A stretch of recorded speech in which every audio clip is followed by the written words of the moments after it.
teine teema, millest ma tahtsin täna rääkida, on seotud ka eesmärgiga. On siis teadvuse tasandid.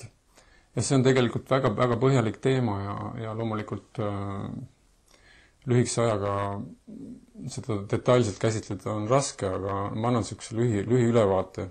Ja miks ma nendest teadvuse tasanditest tahtsin rääkida, just nimelt see, et selleks, et hakata mõistma neid Bhagavani, tähendab siis absoluutse tõe aspekte, selleks on meil vaja hakata tegelema oma teadusega. Et lasin siin enne välja valmis panna klaasi, te olete ilmselt seda varem kokku puudunud sellise asjaga, et siin on üks klaas, milles on vesi. See on täiesti muutumatu teatud mõttes, kuigi see vesi siit ilmselt natuke naurab. Et kuidas näeb optimist seda olukorda? Kes on optimist? Raino on optimist. Optimist näeb seda, et pool klaasi on vett täis. Ja kuidas näeb pessimist? Pessimist näeb, et pool on tühi. Aga milles on vahe? Vahe on selles, et inimeste teadus on erinev. Ühed näevad ühe teadusega seda sama asja, teised näevad teise teadusega seda sama asja. Tegelikult on ju, millest me räägime, on üks sama. Ja täpselt samamoodi on see materiaalne maailm, milles me siin ringi käime, et meil on teda väga raske muuta selliseks, et me hakkame, et siin reaalselt nagu toimuvad siis sellised tähelepanuväärsed muutused vaimses suunas. Aga mida me saame teha? Me saame hakata nägema seda sama maailma, kus me oleme, teise teadvusega. Et me näeme teda siis, kas ta on pool täis või pool tühi. Ja siis, kui seda nüüd siduda nende eesmärkidega, siis meie eesmärk peakski olema oma teadvuse tõstmine siis sellisele tasandile, et me hakkame juba siin materiaalses maailmas nägema neid absoluutse tõe aspekte. Need ei ole võimalik näha meie tavaliste silmadega, meie tavalise teadusega. Me peame hakkama oma teadust muutma. Et siis meie eesmärk on tõsta oma teadust. Ja veedatuvad välja siis erinevad teaduse tasandid. Neid on kokku siis 5 tükki. Et esimene on meil siis Annamaaja.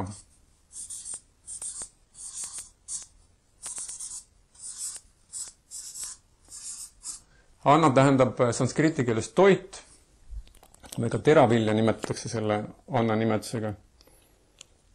Ja Maaja siis on see, nii-öelda see illusioon või see reaalsus, millega me siis seda maailma näeme.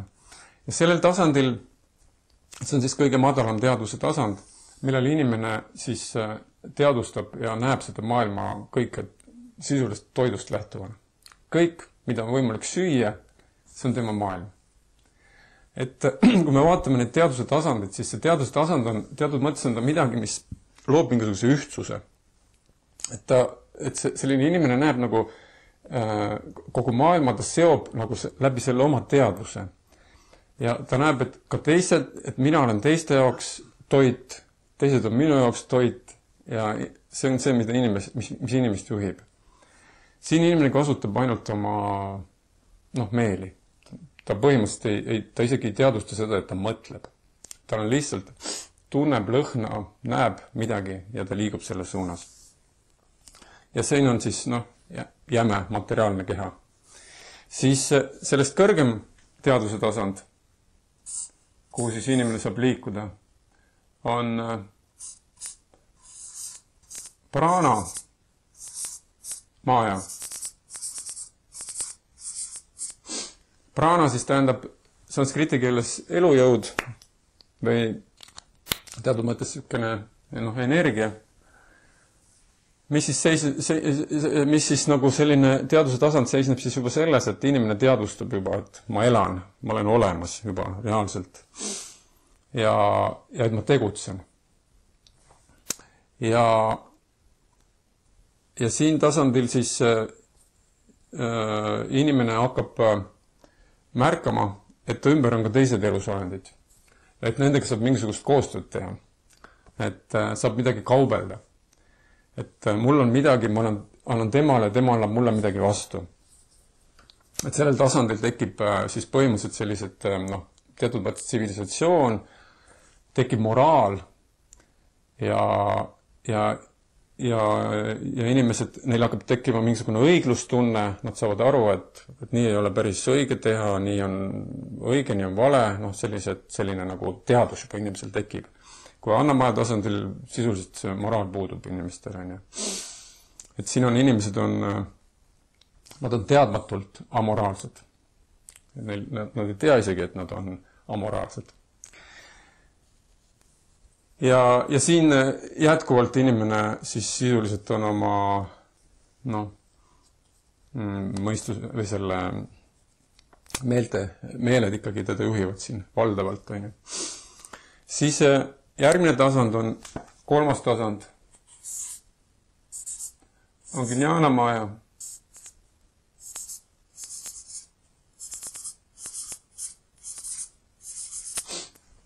Gnana siis siin kontekstis tähendab ta siis mõistust, kuigi Gnana sanskriti keeles tähendab muidu teadmised, nagu teadmisi tähistab see sõna. Siis siin tasandil siis inimene nagu hakkab esimest korda teadvustama, et ta mõtleb.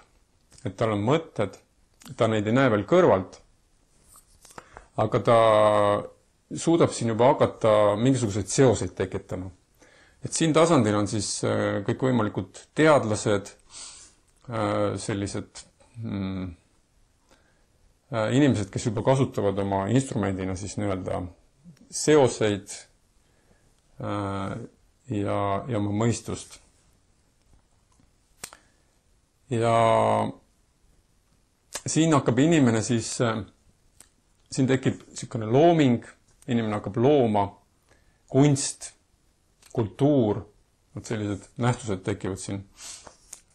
Ja sellest edasi, järgmine tasand on siis Vijnanamaja.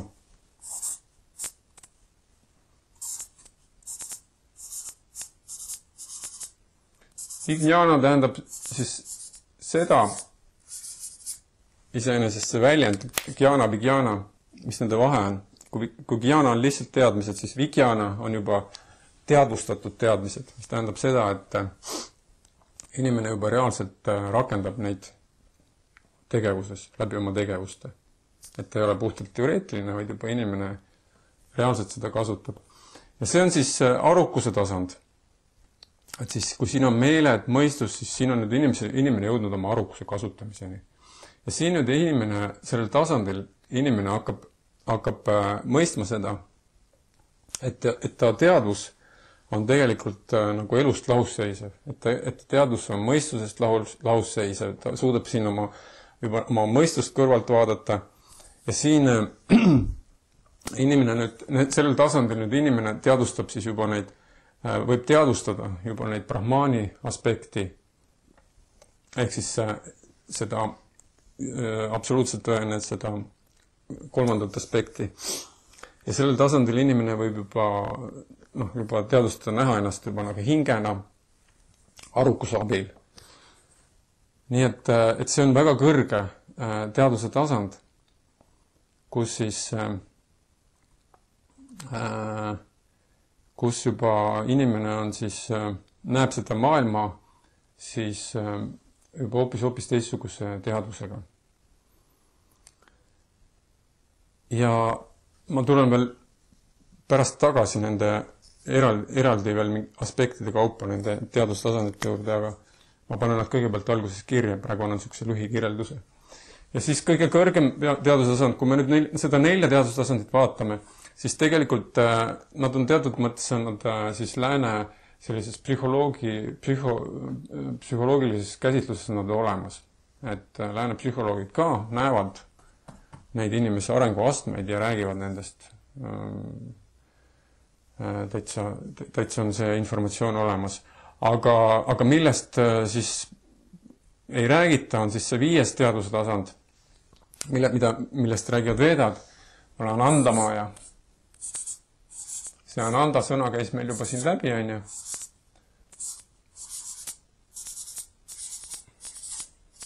Ananda on siis üks hinge kolmest kvaliteedist, kolmest omandusest, mis tähendab siis õndsust. Ehk siis see on nüüd siis tasand, kus inimene juba teadustab just nimelt seda Ananda aspekti, seda oma hinge õndsust täis olekut. Ja see on juba väljaspool siis materiaalset sellist maailma teadustamist. Me võime siin olla, vaadata seda materiaalset maailma, aga meie teadvus on juba sellest väljapool. Ja rääkides siis veel nüüd täpsemini nendest aspektidest, siis siin on nagu oluline ja huvitav on aru saada sellest, et ühest küljest nad on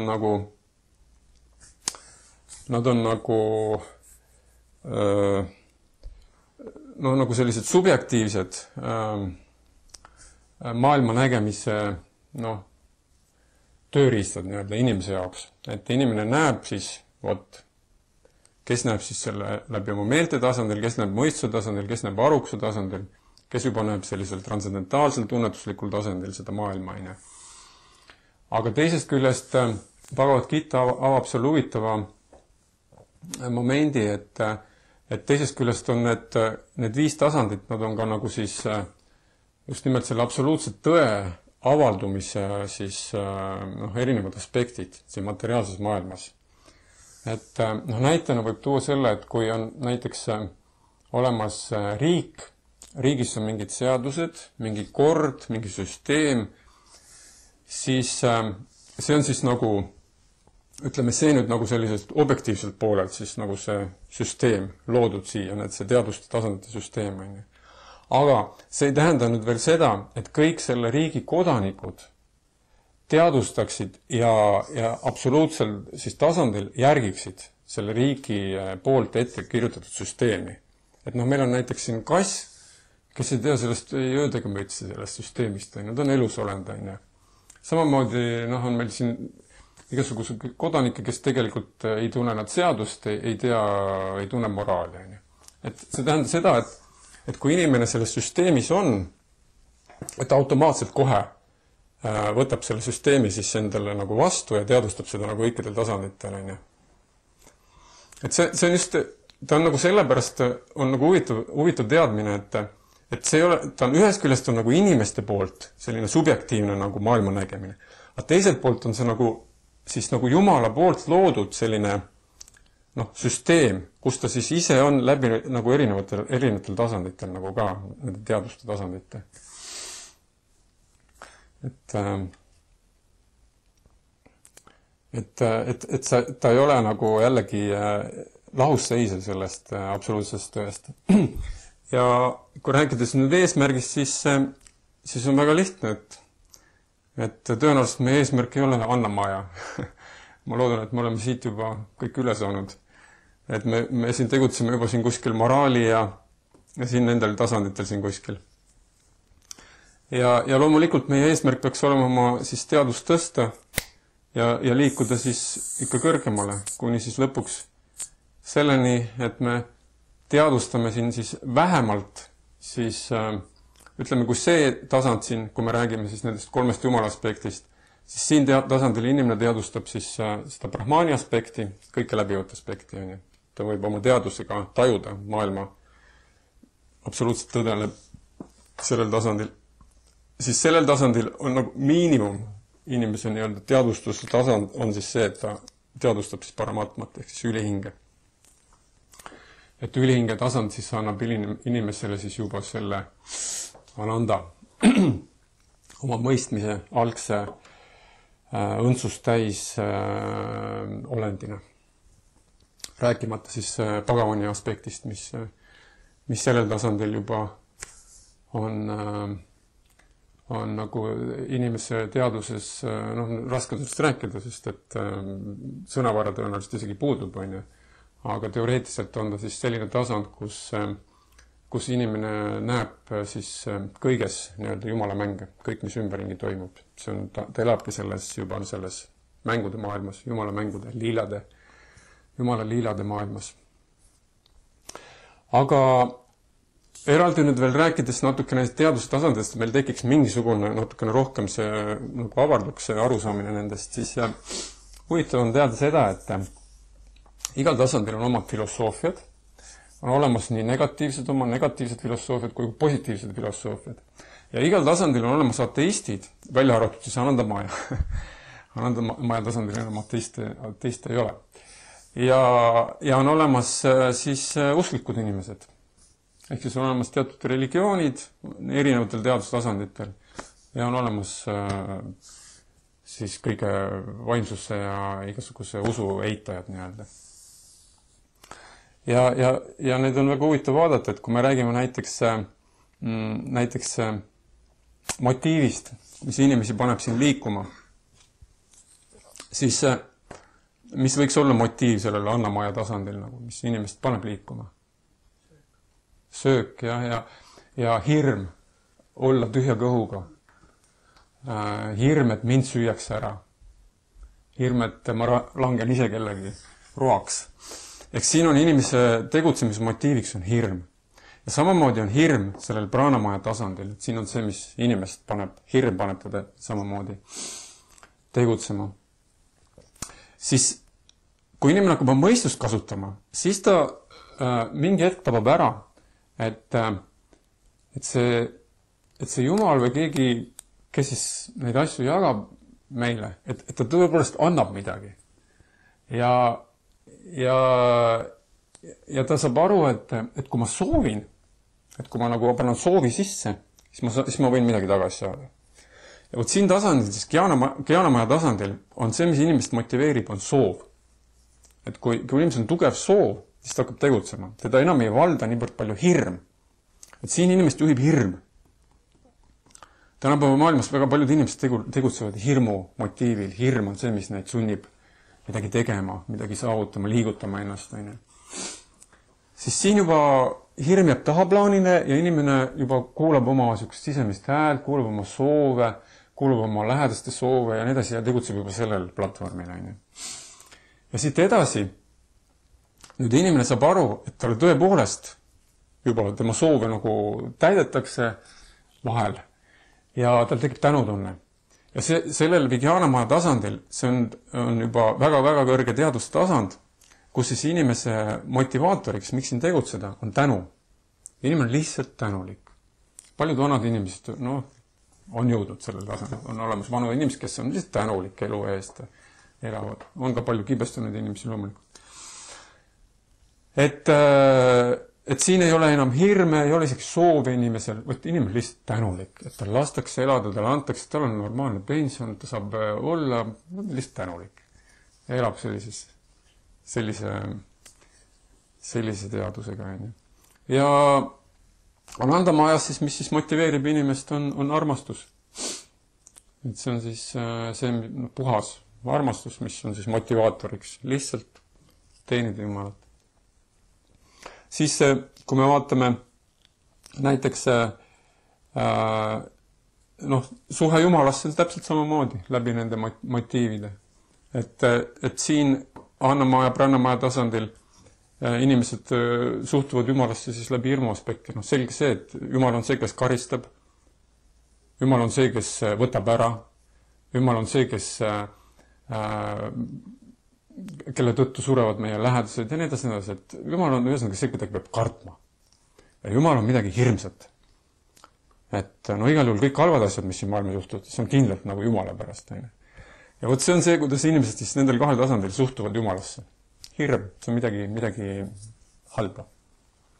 Edasi, kui inimene siin soovi tasandil juba tasapisi teadustab, et on võimalik, et ta mitte ta ainult ei võta, vaid et ta vahel annab ka meile midagi, siis tekibki inimesel selline austus Jumala vastu. Inimesed hakkavad kummardama Jumalat.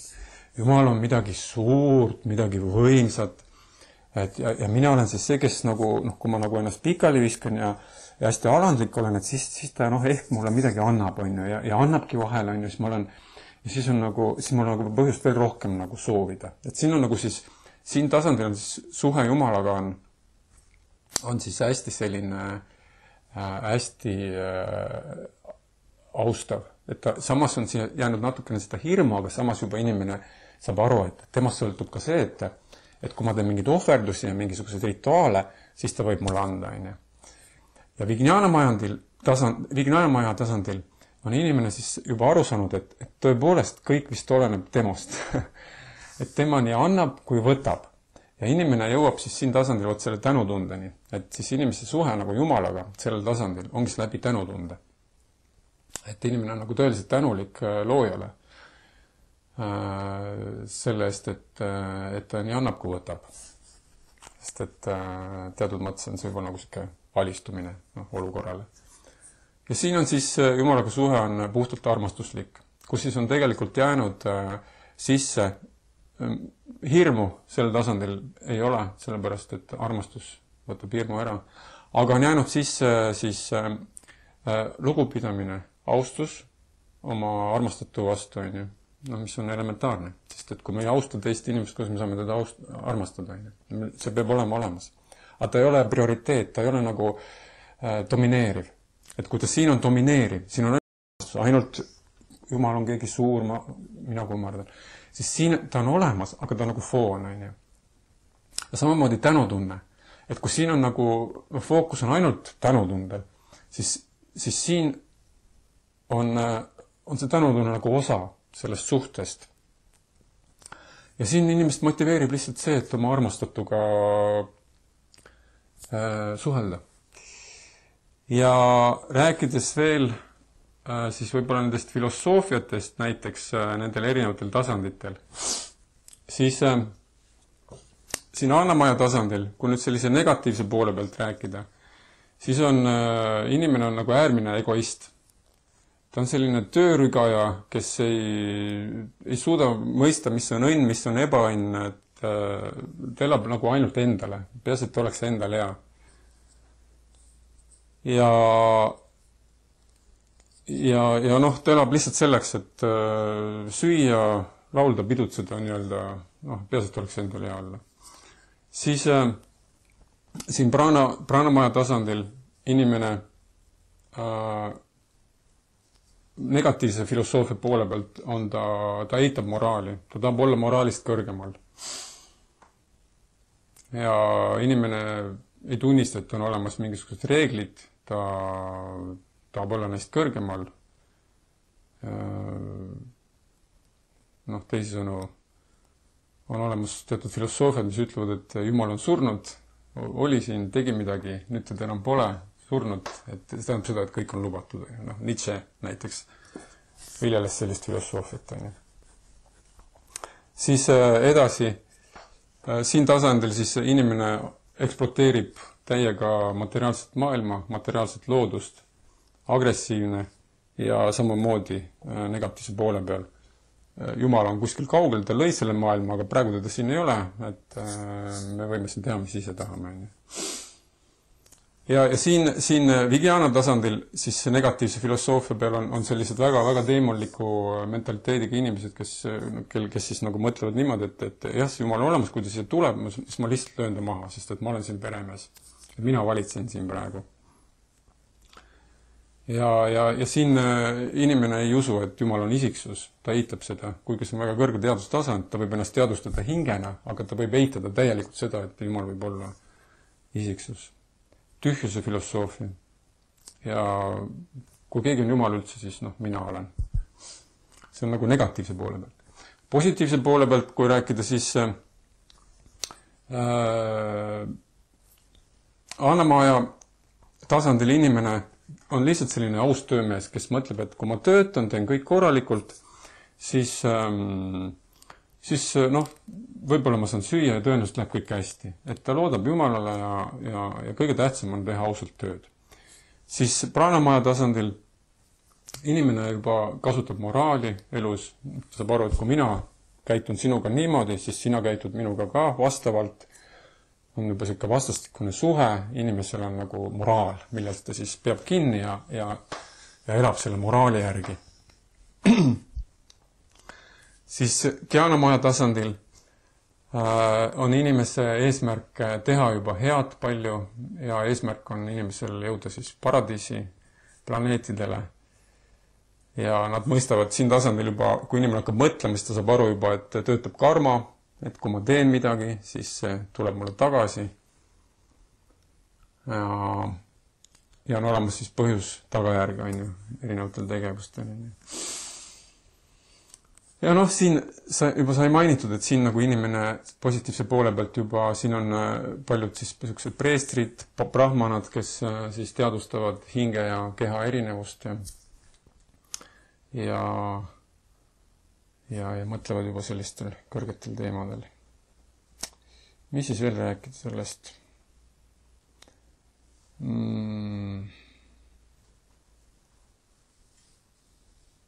No mida kummardatakse veel, võib-olla seda erinevatel tasanditel. Annamaja tasandil inimesed kummardavad tantrat, must maagia, ennustamine, kõik sellised esoteerilised suunad. See on siis veedade järgi väga madal teaduse tasand. Siis praanamaja tasandil inimene kummardab moraali, 10 käsku, piibli 10 käsku, mis on siis moraalikoodeks siis kristliku maailma jaoks. Ja Gyanamaja tasandil inimene hakkab kummardama kõikvõimalikke ohverdusi, rituaale, ühesõnaga selliseid tegevusi, mis talle siis võiksid anda midagi, sest kuna siin on valdav on nagu soovitasand, siis siin inimene hakkab tegema siis õigeid rituaale, õigeid tegevusi selleks, et saada midagi Jumalalt. Ja Vigyana tasandil positiivse siis sellise poole pealt ja kummardamise objektist rääkides, siis inimene on võtnud endale, siis juba on avastanud endale pühakirjad ja siis põhimõtteliselt elab siis pühakirja reeglite järgi. Aga Anandamaja tasandil põhimõtteliselt reeglid kaovad ära. Siin reeglid enam pole. Siin on hoopis teine suhe, hoopis teine loogika. Tegelikult siin loogika isegi puudub. Ja sellest on raske isegi rääkida.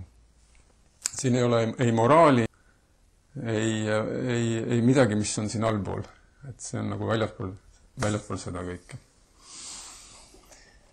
Mul tuli meelde, et ma pidin Radhanath Swami raamatust ühe lõigu lugema ette.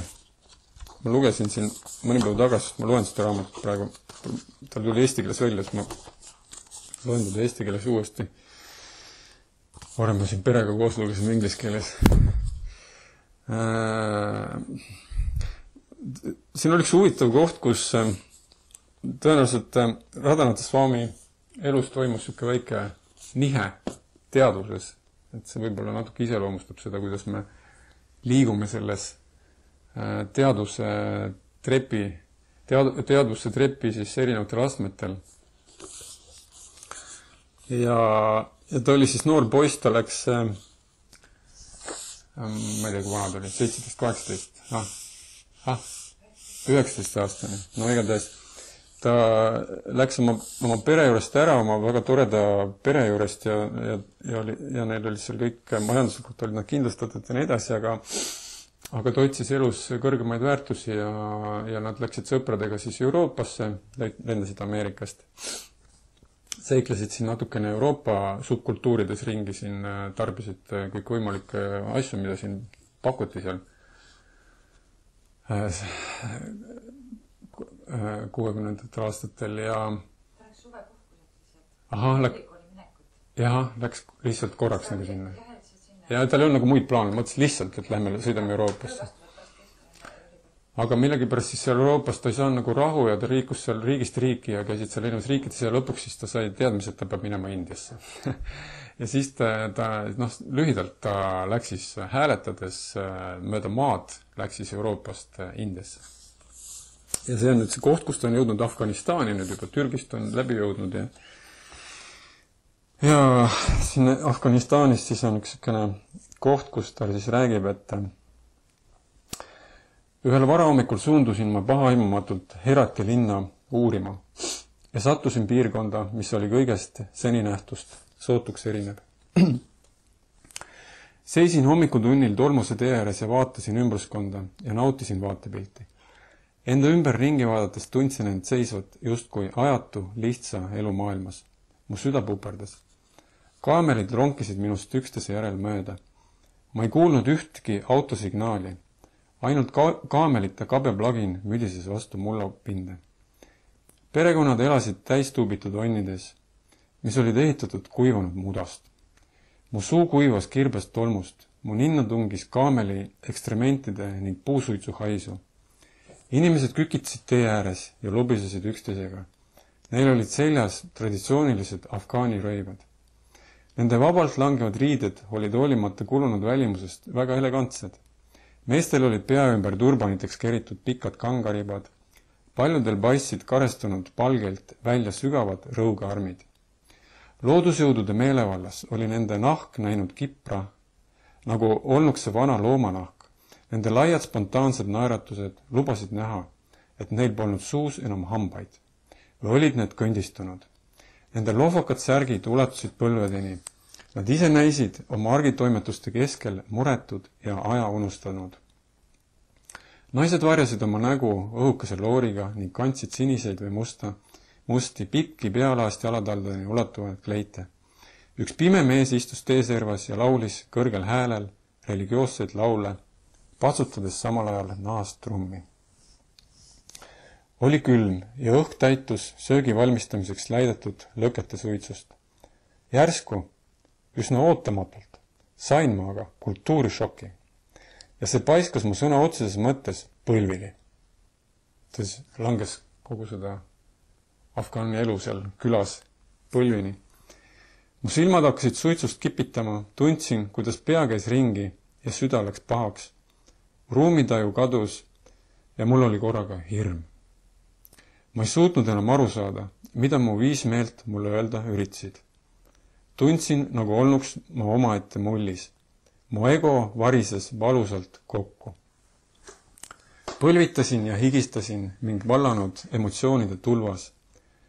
Püüdsin seda, mida nägin, seostada mulle tuttava maailmaga, aga põrusin selles haledalt. Tundsin, et olen siin täiesti võõras.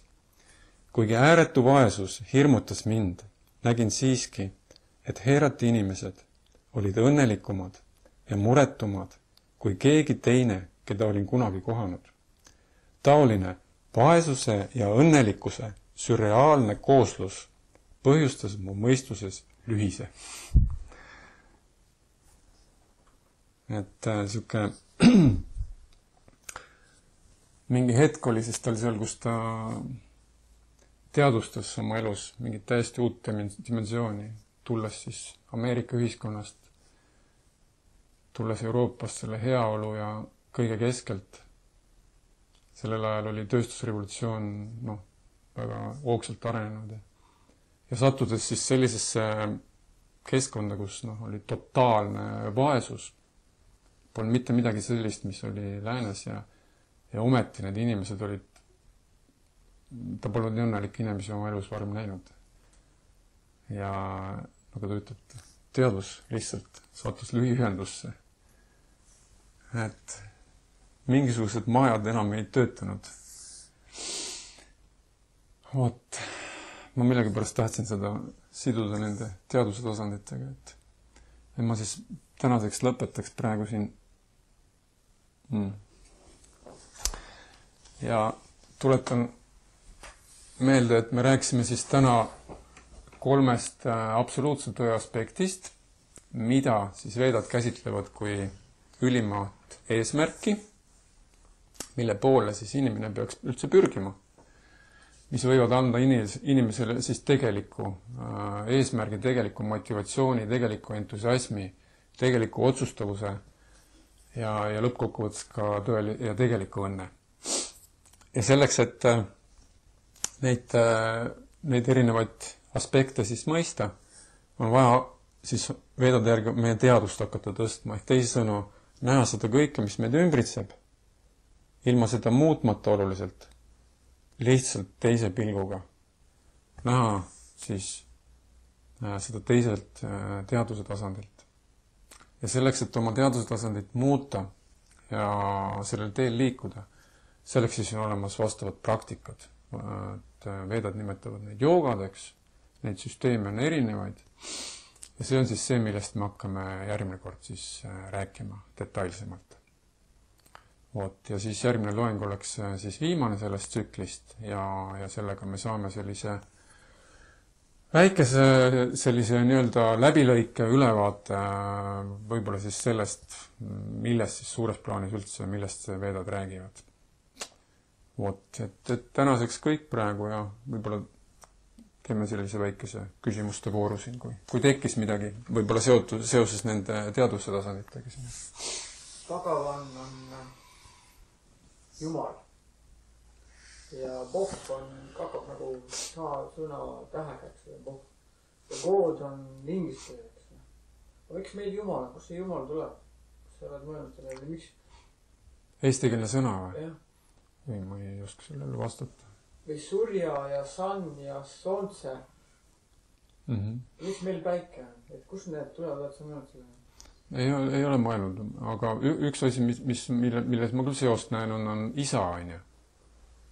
Ehk teisõnu issand. Ja sanskritikeelne sõna sellele on Ishvara. Ishvara tähendab siis, Ishvara on see jumala aspekt, mida siis käsitletakse vot sellel tasandil, siin Gyanamaja tasandil. Et Ishvara on see, keda kummardatakse kui kõige võimsamad, kõige vägevamad, seda, kes võtab ja annab ja keda peab austama. Vot see on Ishvara. See on siis ka üks jumala nimedest. Nagu ma ütlesin, et jumalal on palju nimest, tuhandeid nimest, üks nendest on Ishvara. Ja sellest on siis tulnud issand ja eesti keeles on kasutuses isa, mis on siis samamoodi isa on austuse objekt, isa. Ma ei saa muidugi seda kinnitada, aga need sõnatüved on nagu kahtlaselt sarnased. Ja Jumal ja isa, aga kas ta on Jott viisi? Ma ei tea, on sul rohkem infot võib-olla, ma selle jumala... Ma ütlesin, et ma olen mõelnud selle, et kui rääkida sellest aspektist, nagu mismoodi see Eestiga need veedad seotud on, et see nagu läheb inimestele peale. No. Okei. Need teaduse tasandid on seotud ka tšakratega. Ma olen kuulnud loenguid Valmiki või Fletsovi loenguid ja Hakima loenguid, kus nad natuke teise nurgal nagu räägivad lahti ja mulle nagu meeldib. Jah. Nad on seotud tšakratega, nad on seotud ka Varna Ashramaga. Et selles mõttes ta on kõik integreeritud, see süsteem on nagu väga peenelt tehtud, on ju. Et siin on põhimõtteliselt šudrad, on ju, et siin on nagu töölisklass, on ju. Varna Ashram on siis teadupärast Jumala poolt loodud ühiskonnasüsteem, mis siis on algselt kujul oli ta nagu puhas, tänapäeval on ta hästi segunenud, et inimesed neid Varna Ashrama omased ei tule nii puhtalt välja, aga nad on ikkagi teaduse tasanditega seotud ka, on ju. Et kui siin on siis šudrad, siin on siis vaisjad, siin on siis kshatriyad, kes siis ja siin on siis brahmanad klass, on ju. Et see on ka nagu teaduse klass. Brahmanad on siis nagu preestrid, kshatriyad on siis nagu need, kellel on hästi tugevalt arenenud õiglustunne, kes siis on valdavalt seal sõjamehed, juhid, korravalvurid, politseinikud, kõik, kellel peab olema hästi tugev õiglustunne, need on kshatriyad, on ju. Ja siis vaisjad on siis ärimehed, ettevõtjad, pankurid, kõik, kes tegelevad siis kaubanduse ja põllumajandusega. Nemad on siis sellel käsitöölisi peetakse ikkagi nagu oskustööl on nagu šudra, et ta on nagu see töölisklass. Ja oluline aru saada sellest, et Varna Ashrama süsteemis, vedalikus süsteemis ega ei tehtud inimestele vahet, et keegi on madalam ja keegi on kõrgem. Et seal nagu inimene oli, igaühel oli, ta oli oma hammasratas suures süsteemis ja seal ei tõstetud nagu inimesi niimoodi nagu erinevatele tasanditele. Sellepärast kõik said aru, et iga ühiskonna osa on vajalik selleks, et tervik hästi töötaks. See, et neid hakati hiljem kasutama neid kaste nagu poliitikas selleks, et oma võimu lihtsalt kindlustada, see oli puhast poliitikute teene. Algselt see ei ole niimoodi mõeldud. Aga töö tegemine iseenesest on ikkagi nagu selle kõige alumise rida rohkem, et suht niisugust füüsilist tööd tehast, et ta ei oskagi muu midagi peale hakata. No füüsilist või vaimset jah, põhimõtteliselt kui siis nagu šudrasid kirjeldatakse kui jalgu, on ju, noh, meie kehas, on ju, siis vaishad on kõht, kes täidavad kõhtu ja kshatrid on siis käed, kes kaitsevad ja siis brahmanad on pea.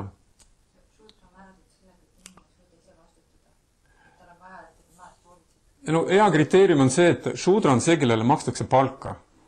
Vaisha on juba see, kes maksab palka, on ju. Ja kshatri on see, kes kogub makse. Ja brahman on see, kes tööd ei tee. Kes elab annetustest. Aga kas meil täna ongi selles suhtes natuke valesti, et tihtilugu see töö tegemine, see on nagu see on vene keeles öeldakse, et rabota on sõnast rap, nagu oli, eks ju. Et siis see ongi nagu hästi halvustatud. Aga tegelikkuses need inimesed peaksid aru saama, et see töö tegemine ongi see kõige parem asi, mida nemad teha saavad ja omakorda on ta ikkagi ohverdus, nagu rituaal tegelikult ja see ongi see, mida tema saab teha ennem kui ta ei saa aru järgmistest asjadest. Et kas seda saab niimoodi võtta? Jaa, no veedalikus kultuuris oli tõesti normaalne, et inimene aktsepteeris seda rolli ja seda keha ja seda neid omadusi, mis ta oli saanud oma karma tõttu. Jaa, ja ta teadis, et ta on selles õnnelik. Et ta on just, kui seda tehes, ta saavutab oma õnne. Sellepärast, et sa võisid Jumalat ju kummardada ja Jumalaga suhet luua, olles nii šudra kui brahman, on ju. Et see tänapäeva nagu ühiskonna probleem ongi selles, et inimesed püüavad hästi meeleheitlikult olla need, kes nad ei ole.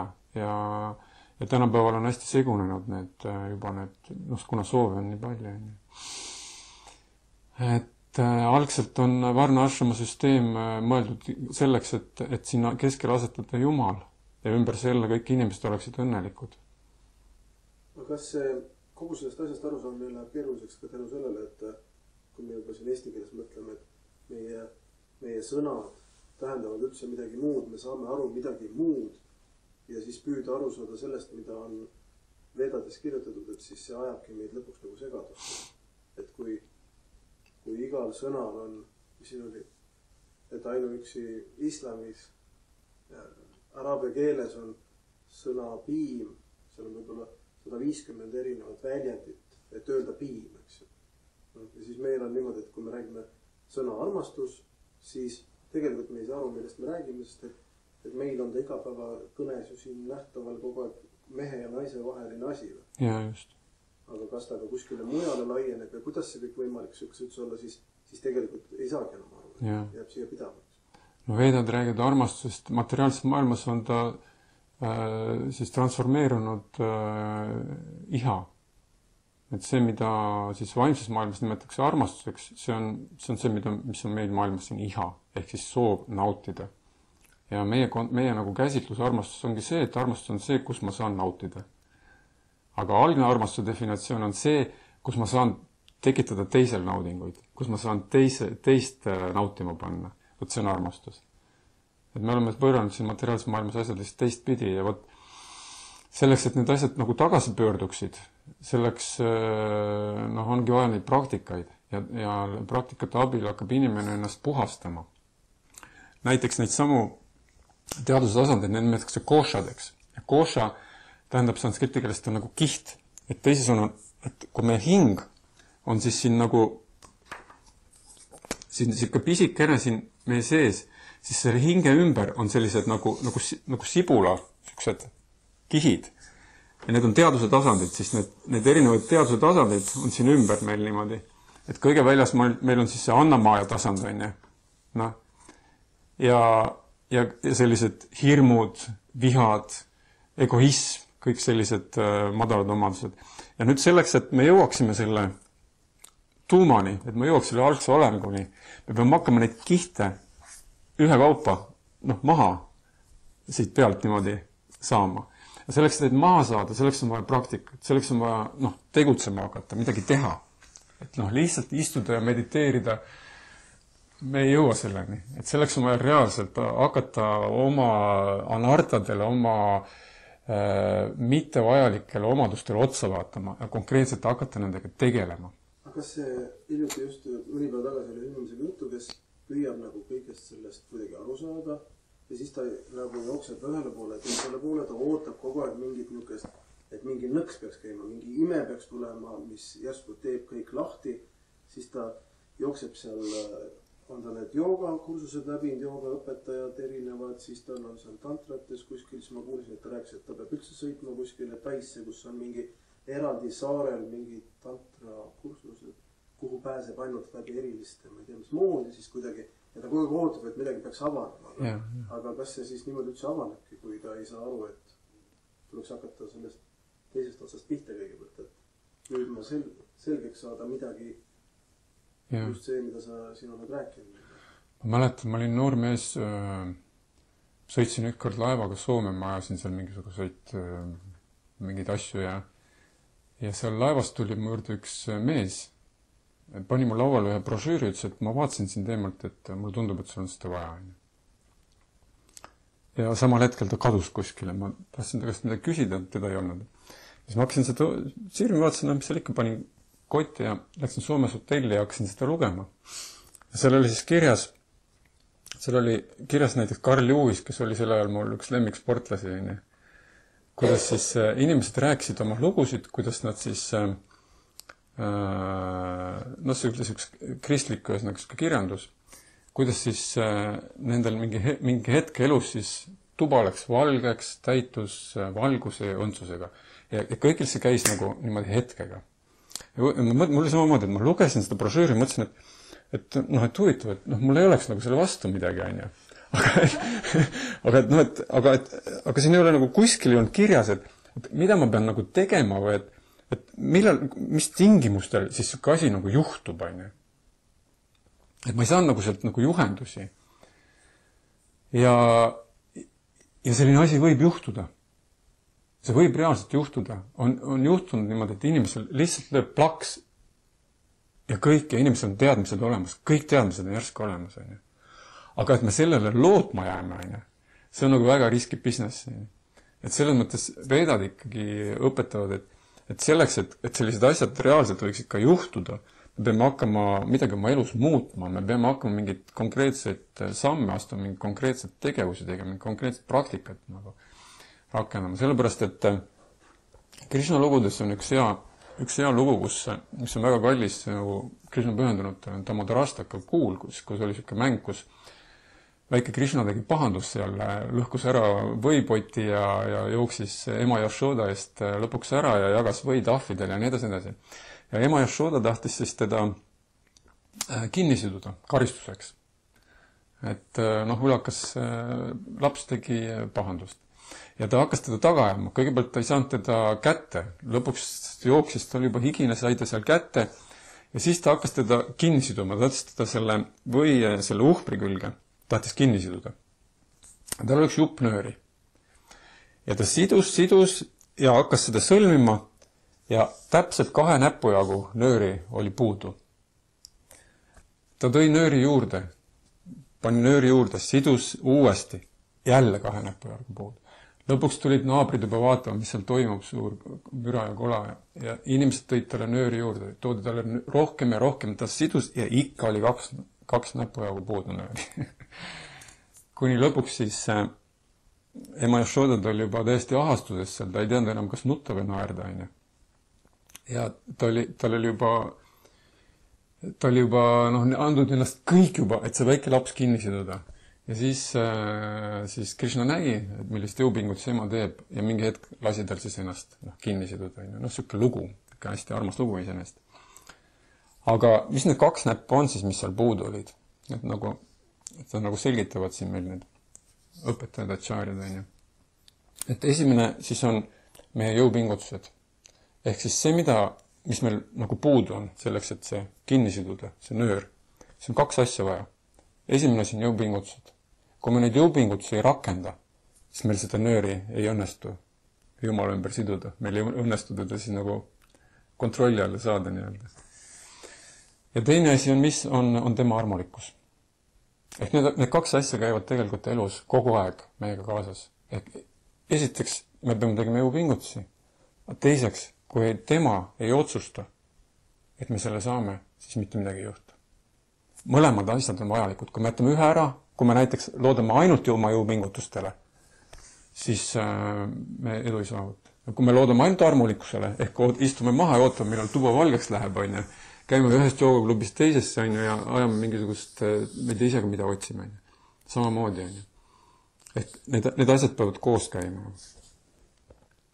Ma ei tea, oli see nagu vastuseks sellele asjale, et ühesõnaga, see ei ole nagu üks ega teine, et mõlemat on vaja nagu. Aga kas nüüd, kui sa jõuadki selle Jumala mõistmiseni, siis ütleme, et ühtepidi minul näiteks isiklikult jookseb kohe mõistus kokku, sest et ma võin ju aru saada, et on universum, mida meile siin on kirjeldatud mingite planeetidega, siis kui mulle öeldakse, et neid universumeid on veel lõputu hulk, siis mul jookseb kohe juhe kokku, sest et seda ma ette ei suuda enam kujutada, seda suurust. Ja siis, kui keegi peale seda ütleb, et kuskil seal lõpuks on keegi Jumal, kellel on siis isiksus, kuju, keda astub siia ette, ei tea siis, 4-käelisena. Et siis ma tegelikult ei suuda jälle seda teistpidi tagasi kujutada või ma ei tea, midagi on nagu mul puudu, ma arvan, et Jaa. Aga see on tõesti normaalne. Meil ei ole neid teadmisi lihtsalt. Ja kas tõesti on ka see, et asi ongi nii, et ega ma ei pruugigi sellest aru saada. Kõige kallim on kahekäeline, jah. Krishna on kahekäeline. 4-käeline on see Vishnu, see, kes on nagu Narayana. Jumal tööobjektil. Kui Jumal läheb tööle, nagu meilgi, isa paneb selga lipsu ja ülikonna läheb tööle, siis see on Narayana, see on 4-käeline. Aga see, kellega tekivad armastuslikud suhted, see on ikkagi kahekäeline. Ta näeb välja nagu meiegi. Vabandust. Aga kas see, ütleme, seal juba see 4. või 5. tasand seal või see kiht lõpuks, kas see ongi ikkagi reaalsus see, et tavainimene võibki mõelda, et ega ma sinna nagu ei jõua. Et see ongi lihtsalt nii, et ma ei jõua sinna ja... Prabhupada ütles nii, et kui me püstitame eesmärgi, siis on tõenäosus, et me sinna ka jõuame. Kui me teda ei püstita, siis on tõenäosus väga väike. Kas see on niimoodi, et siis võtabki kohe enamus inimestel tuju ära, et inimestel on harjunud, et kui ma midagi tahan saada, siis ma peakski selle nagu siin elus juba kätte saama? Tuju võtab ära siis, kui me teeme mitu aastat hüppame korraga. Sest kui me hüppame 2 aastat korraga, siis me tuleme sealt 2 aastat korraga ka alla. Kolinaga mitte 2, vaid 4. Ehk selleks, et kõik vedelikusüsteemid on väga, väga selgelt nagu astmelised. Näiteks bhakti-jooga, millest ma järgmine kord ka räägin. See on 9 väga selget astet. Ja siin teaduse tasanditel samamoodi, need astmed. Et seda toonitatakse väga mitmes kohas, et me ei tohiks astuda enne järgmisele astmele, kui meil on korralikult 2 jalga maas sellel astmel. Aga mida inimesed sageli teevad, on just see, et inimesed on kärsitud. Nad tahavad kiiresti saada. Hüppame kohe Ananda maja tasandile. Ja see muutub lihtsalt farsiks. See muutub selliseks odavaks, selle kohta on väljendanud sahachiya. See, mida inimesed teevad. Nad riietuvad, näiteks Indias on sellised sahachiyasid, need on seal olemas. Nad riietuvad ennast seal koopideks, seal karjatüdrukuteks või seal isegi mingiteks jumala lähedasteks kaaslasteks. Ja mängivad siis, et me oleme nendes mängudes siin. Ja siis on sellises nagu õndsuses sellises. See on see, et nad on teinud selle hüppe, nad on hüppanud sinna lihtsalt. Ja jätnud vahele tegelikult kõik need muud astmed. Lihtsalt see on farss. See on tegelikult, mis asi see on? See on see, et inimene naudib tegelikult oma neid samu madalaid meeli. Ja ta lihtsalt on pannud endale kostüümi selga ja ütleb, et ma olen nüüd jumala mängudes. See on lihtsalt, see on selle asja üle nagu irvitamine. Kas Indias on väga palju selliseid tegelased? No neid seal kohtab, jah. Igal pool on. Neid on igal pool. See on nagu rohkem välja. Jah. See on nimelt jäljendamine. Sahachiya, jah, on see niisugune filosoofia. See jäljendamine, see lihtsalt pole nagu. Niisugune odav silmakirjalikkus. Ja neid on igal pool. Ma olen kuskil internetis näinud, et mingi festival on seal, mul ei tule nimi meelde, kus siis tulevad sellised nagu pühamehed kokku. Eks nad siis näevad niisugused... Kumba meela, jah, see on üle 12 aastaseni. Ja siis nad näevad ikka seal väga... Aga meie võime teha solvanguid, et meie ei saa, kes on tõeline ja kes ei ole. Ja mõtlengi, et kuidas seal üldse nagu vahet teha, et kes on. No 3 asja on, mille järgi saab teha. Kes on guru? Jaa, see on iseenesest väga hea küsimus üldse. Esiteks, kes on guru? Selle kohta on väga, väga selged definitsioonid, aga kõige lihtsam on teha kindlaks. Lihtsalt tuleb käia tal järel ja vaadata, millega ta tegeleb ja millest ta räägib. Ja inimene, kelle sõnad lähevad kokku tema tegudega, kui ta räägib, et tema teadvustab mingisugust jumala absoluutset taset, ja ta tegelikult ka reaalselt tegeleb selle asjaga 24 tundi ööpäevast nii-öelda, siis ta on vaimne õpetaja, siis võib teda järgida. Aga mis on nagu hea kriteerium, mida saab välja tuua, näiteks see on tänapäeval hästi palju igasuguseid joogasid, õpetusi. Joogastiil on juba Tallinnas on siin, ma ei tea, vähemalt 10, ma arvan, pluss erinevad esoteerika liinid, igasugused kõik võimalikud sellel peenmateeria tasandil, siin reiki, mida iganes siin on, neid on siin 10 viisi. Siis üks väga hea kriteerium on just see, et esimese asjana, kui me mingi asjast huvi tunneme, siis me saame siit praegu näiteks selle sama loengute sarjaga päris hea ülevaate sellest, et kus keegi võiks olla, mis teadvuse tasandil, millist jumala aspekti ta võib nagu puutuda kokku midagi needest. Et kõige esimene küsimus on see, et mis annab väga palju informatsiooni, et miks te seda teete? Mis teie eesmärk on? Okei, te teete seda joogat. Mis on teie eesmärk? Ja kohe, kui see vastus tuleb, me saame selle ära kaardistada. Nii, kuhu nagu hierarhias, kuhu see asi nagu läheb. Teine asi on see, et väga sageli inimesed isegi sõnastada oma eesmärki. Vahel on tervis seal, mingid sellised asjad, täiesti materiaalsed asjad, mis ei anna inimesele õnne, ega tervis ei anna inimesele lõplik õnne. Teine asi, kas teil on keegi ette näidata, isiksus, reaalne, inimene kehas, kes on saavutanud selle teie eesmärgi? Ei, lihtsalt mõni inimene, kes on saavutanud, teil on see eesmärk, aga kas teil on mõni inimene, kes on selle saavutanud? Sellepärast, et on olemas teatud liikumisi, teatud õpetusi, kus meil on väga mingisugused müstilised eesmärgid, aga mitte kedagi pole ette näidata, kes oleks seda saavutanud. Et sellisel juhul on see kahtlase väärtusega. Ja kolmas on see, et mida tegema peab? Mida on vaja teha selleks, et see asi saavutada? Et nende 3 asjaga saab selgeks sisuliselt 3 lihtsa küsimusega saab meil tegelikult, kui meil on olemas need teadmised, et sellest kogu skaalast, siis meil saab väga lihtsalt selgeks, kuhu see asi nagu paigutub ja milline on meie potentsiaal selle asjaga tegelema hakates, et kuhu me võime jõuda reaalselt ja kui suur on tõenäosus, et me sinna jõuame üldse. Aga kuidas need pühamehed tihtilugu ikkagi tõmbavad mingit piipu seal? Mida see tähendab? Aga ei käi ju narkootilised ained kokku. Siis iseloomustab tema tase. Jah. Jumala loomarik on. Ma ei saa niimoodi hinnata. Ma võin suudrast saada brahmaniks. Kui ma tõusen teadja tasemel. Mis see kasti panna? No, tähendab, see ei ole nagu eesmärk oma, sellepärast, et Chaitanya Mahaprabhu ütles, et ma ei ole ei Shudra, ei Vaishna, ei Kshatra, ei Brahman, ja Prabhupada läks samamoodi, Prabhupada oli näiteks, ta läks Rootsi, Stockholmi, kus, Rootsis oli tal üks loeng, seal ülikoolis korraldatud talle loeng. Ja seal ta õpilased nii usinad olid, ehitasid sinna tal lava. Panid ta siis kuskil kõrgemuse peale niimoodi istuma. Prabhupada tuli Rootsi, ta jagas väga hästi, ta jagas kohe ära, et kus mis toimub ja ta nägi, et seal nagu inimesed seal üritavad nagu sellist võrdsust, kõigi võrdsust nagu jutustada, kõik inimesed on võrdsed. Et nagu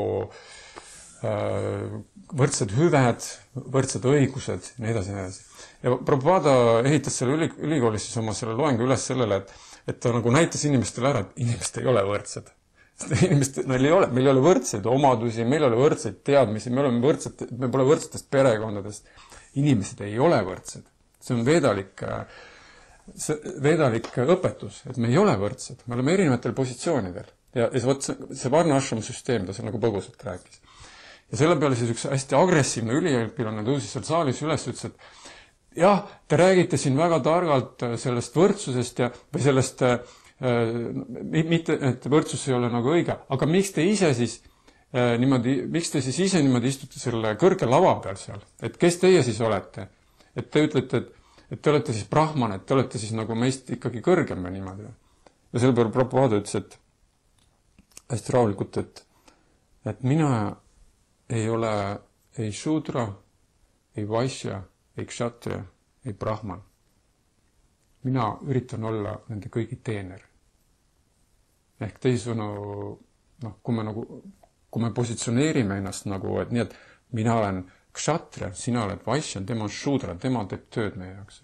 Siis me oleme lihtsalt elame selles materiaalses käsitluses. Aga kui me hakkame nägema, et mina olen kshatriya sellepärast, et ma teenin teisi inimesi, ja mina olen shudra sellepärast, ma teenin teisi, ma olen brahman sellepärast, ma teenin teisi. Kui me hakkame sellest positsioonist nagu nägema seda asja, siis kõik muutub. Et tohutu vastutus tuleb jõudes selle kohta. Et keegi ei tahakski vabatahtlikult sellist vastutust võtta. Vot. Siin on nagu, selles mõttes selles tabelis, et kui ma teen lihtsalt tööd, et miks ma ei või olla siis vaimselt selles kõrgemal tasemel? Võib. Et selles mõttes ei ole ju nagu vahe. Jaa. Aga üldjuhul jah, on see nagu, üldjuhul on ta niimoodi. See rügal on tööd. Sa võid teha tegevusi, aga su eesmärgid on teistsugused. Et me räägime siin ikkagi nagu teaduse tasandist, Ja balanss on elus teistsugune. Et inimene Vyagyana maja tasand ei tähenda seda, ega Ananda maja tasand ei tähenda seda, et inimene lõpetab töö tegemist. Teeb samamoodi töö edasi, aga lihtsalt ta motiiv on erinev. Siin on motiiv lihtsalt hirm, et ma olen ilma söögita, ma olen nälga. Siin on inimese motiiv, saada rohkem. Uus auto, uus maja, uued riided, pum-pum. Siin inimene töötab lihtsalt sellepärast, et tänulik. Ma saan siin eksisteerida, õhku on, päike paistab vahel, harva. Hea on vähem, raha on midagi olemas, tänulik lihtsalt. Ja siin on lihtsalt inimene puhtalt armastusest. Töötab juba lihtsalt sellepärast, et tal on juba kõik need. Aga tegevus on sama. Mõte on selles. Väliselt võib kõik jääda samaks. Väliselt on tass veega. Aga teadvus on hoopis teistsugune. Selle kohta on veel üks see, et sul oli kaks, üks on pessimist ja optimisti arvamus, aga see on realisti arvamus ka. Realist, et seal on 100 grammi vett. Tema ei ütle, et sul on pool täis või pool tühi. Nii, et loogika. Jah, nii, või mida ajas. Ma just mõtlesin, et kuidas sa ütled, pool täis, pool tühi. Ei, seal on 100 grammi, punkt. Okei. Hea küll, paneme selle mikrofoni kinni, vaatame siin pärast. Kõik on. Ja aitäh. Võtke kohvi jooksul. Kas koju võib võtta? Võib. Millest see kook tehtud on?